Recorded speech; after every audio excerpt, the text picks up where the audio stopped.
Dinosaur has closed down at Disney's Animal Kingdom. It is has. the end of a very popular attraction. What were you going to say? I was going to say there are no more dinosaurs in Walt Disney World, to the best of my knowledge.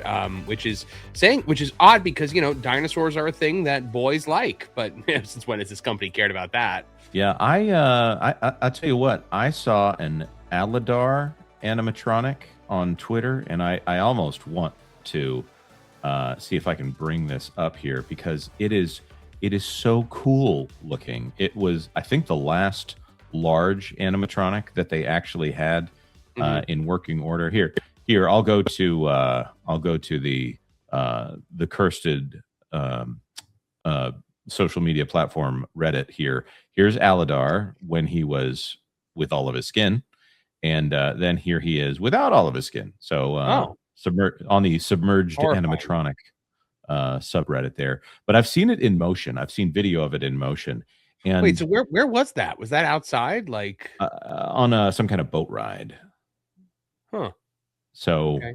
I never got to do this attraction. We didn't go to Animal Kingdom a lot as native Floridians. There was a thing about Animal Kingdom that it was really amazing, but it was also really, really hot.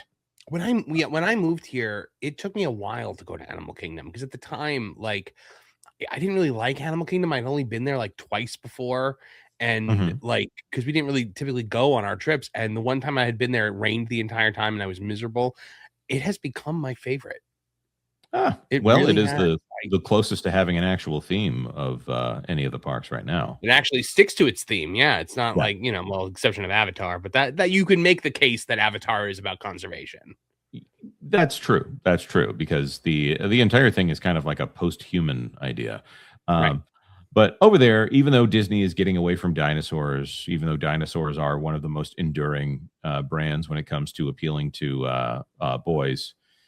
Well, over there at Orlando, they've got the Dino game locked down. And the day that Dinosaur shut down, they said, time to ride with a dinosaur. Yeah, right. Well, I mean, I will say, though, that the Jurassic Park River Adventure, which is where you actually get to ride with dinosaurs, is closed currently, probably for about a year. Yeah, it is closed which I love that.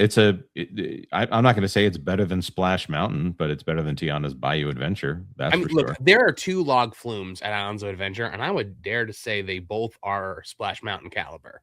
Yeah, I would. Well, I don't know. Splash Mountain was so good when it was fully operational. Maybe not in terms of theming, but in terms of like as a ride. Like, I mean, it doesn't get better than that drop on Dudley Do Right's Ripsaw Falls. Yeah. When you go down and then up and then down again. And I mean, like, you're just getting splashed in the face with water there. But I mean, also, I really like the drop on the Jurassic Park River Adventure with the T-Rex coming over you. It's great.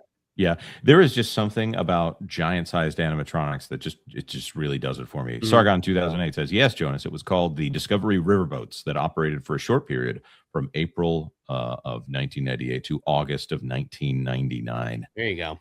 Yep. So that was an Eisner era decision that was later done away with. I wonder if they literally stopped maintaining that thing just because Dinosaur was a flop, and they didn't.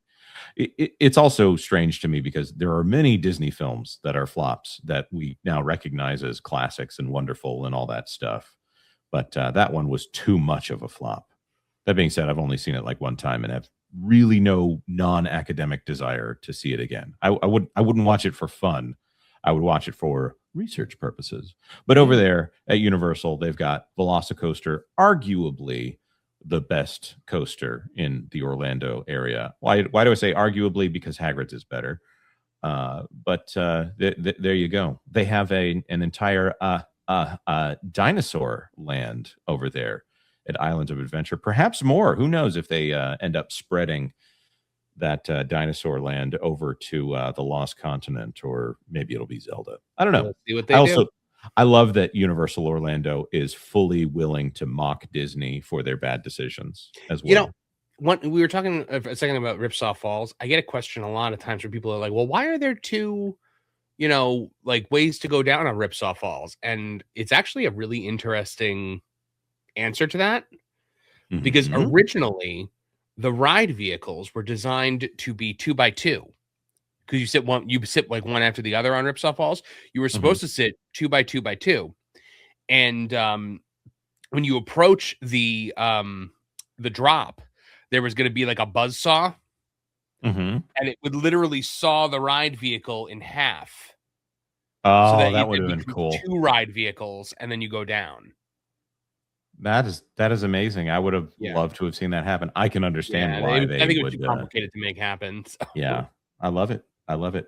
It would have been really cool. It would have been very like on par for like the cartoon thing. That's why like when people are like, "Yeah, get rid of Toon Lagoon," I'm like, "No, don't get rid of Toon Lagoon. Like just at least keep Dudley Do, right?"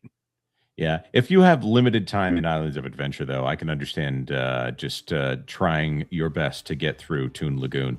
Toon Lagoon, no matter how many times I go through there, I still get lost in the navigation. But always glad to see Universal giving Disney a reminder of, hey, what is this whole thing about? And they troll them. Like the best Universal troll of all time was when they closed the Galactic Star Cruiser, and in the queue for Men in Black on like the employee cork board as you're going through, it says for sale Galactic Star Cruiser lightly used.